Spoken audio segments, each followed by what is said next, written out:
je suis Yohan Montalban, connu sous le pseudo Yova System. J'ai créé l'univers de Blablaland en 2004, fort de sa communauté de 2 millions de joueurs. Je développe actuellement une version jouable sur tablette, téléphone et PC. Je suis game designer et illustrateur 2D dans ma propre société Made in Game et j'enseigne le game design, la 2D, à l'école IUFM 3D à Montpellier. Un game designer est un concepteur, l'architecte du jeu. Il guide l'équipe de professionnels qui participent à la production du jeu, graphistes, programmeurs, sound designer, artiste 3D, level designer, webmaster, web designer, community manager et bien d'autres. Son objectif est de conduire ses joueurs à vivre une expérience divertissante. Il possède un bon bagage de connaissances des techniques numériques et doit s'identifier à sa communauté et connaître ses goûts, afin de concevoir un univers original et cohérent. La garantie d'une immersion efficace et ludique des joueurs. C'est indispensable d'avoir une parfaite connaissance de l'économie des jeux et maîtriser différents modèles de monétisation. Il devra développer son projet en associant parallèlement technique, mécanique et le modèle économique. Il contrôle les phases de test car il est le garant de l'équilibre et de la qualité de son jeu. Il faut être curieux, s'intéresser à tout, se documenter sur divers sujets, même ceux qui n'ont aucun rapport direct avec son propre métier. C'est pour ça qu'il est important d'effectuer une veille technologique liée au développement artistique comme technique. Cela permet de nourrir le processus créatif. Il faut aussi avoir l'esprit de synthèse, c'est-à-dire avoir la capacité de percevoir le projet dans son ensemble, en un instant, et être capable de visualiser son futur jeu en action. Il faut être organisé afin de produire et classifier sa documentation.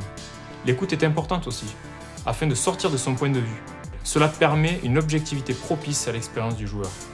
Et bien évidemment, le travail en équipe. Savoir communiquer avec les autres membres de l'équipe et être conscient de leurs contraintes.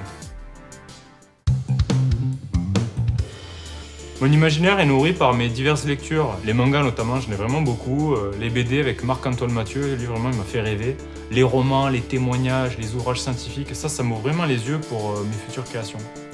Je m'inspire beaucoup des films, des séries, je regarde beaucoup de dessins animés avec des univers comme par exemple DBZ, les Donald, les Picsou, les Seigneurs des Anneaux, Olive et Tom, Jess Conquérant de la Lumière, ça quand j'étais petit vraiment je regardais beaucoup. L'univers Tolkien me passionne beaucoup, les jeux de rôle, j'étais anciennement maître du jeu et ça m'a vraiment beaucoup influencé dans mes créations d'histoire, dans mes narrations. Et une passion qui ne m'a jamais quitté, c'est l'univers du jouet. Dès que je sors, je vais dans un magasin de jouets. Vraiment, je passe beaucoup de temps dans les magasins de jouets. J'en ressors toujours avec une boîte de Lego, un transformer que je vais poser dans mon environnement de travail. Comme ça, quand je travaille, je suis vraiment nourri par mes petits objets qui m'accompagnent, comme par exemple l'overboard de Retour vers le futur.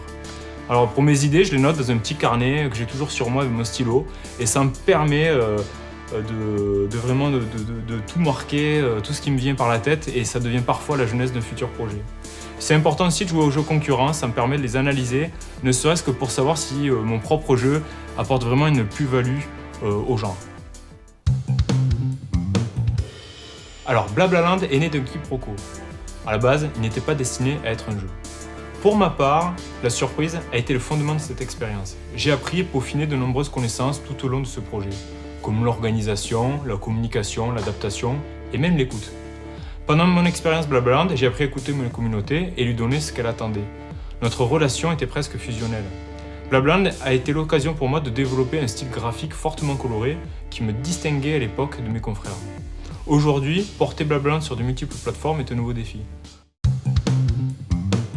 Alors en ce moment, j'ai pas trop le temps de jouer, mais je suis vraiment un joueur dans l'âme. Alors je me souviens de ma première machine, c'est l'Amiga 500. Ça m'a fait découvrir des jeux d'anthologie comme Rainbow Islands, Bubble Bobble, Another World. Vraiment, ce sont des jeux qui m'ont vraiment fait rêver. Suite à cela, j'ai eu la PlayStation 1, la 2 et puis la 3.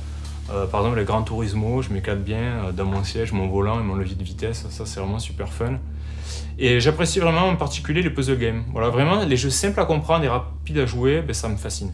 D'ailleurs, c'est une de mes quêtes à produire, vraiment, ce sont des jeux comme ça, quoi. Produire un Tetris-like de l'avenir, quoi. Ça, c'est vraiment ma quête.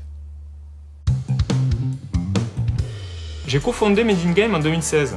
Le premier jeu de la série est Lasermath, un serious game pour apprendre les mathématiques du CP au CM2. La plus-value de Lasermath, c'est son univers riche et fortement narratif. Le joueur est plongé dans une véritable aventure où il devra utiliser la force des mathématiques dans le but de libérer tous les poussins. Nous sommes aussi en train de développer d'autres jeux comme Quiz School, Echo et une prochaine version de Blablaland sur PC et Android. La particularité de Made in Game est d'être en étroite relation avec l'école IUFM 3D. Ce partenariat permet aux élèves de cette école de jeux vidéo de participer à des projets professionnels tout en étant prioritaires aux offres d'emploi du studio. Cela fait 4 ans que je donne des cours dans l'école IUFM 3D à Montpellier. J'y enseigne le logiciel Photoshop, Illustrator ainsi que le game design. Ce que j'aime dans l'enseignement, c'est de transmettre mes connaissances. Enseigner, c'est aussi développer son capital patience et s'adapter à la compréhension de chacun. C'est aussi faire respecter son autorité par l'établissement qui nous a recrutés. Je pense qu'il est également primordial d'aiguiser son objectivité, notamment au niveau de la notation, afin d'être le plus juste possible.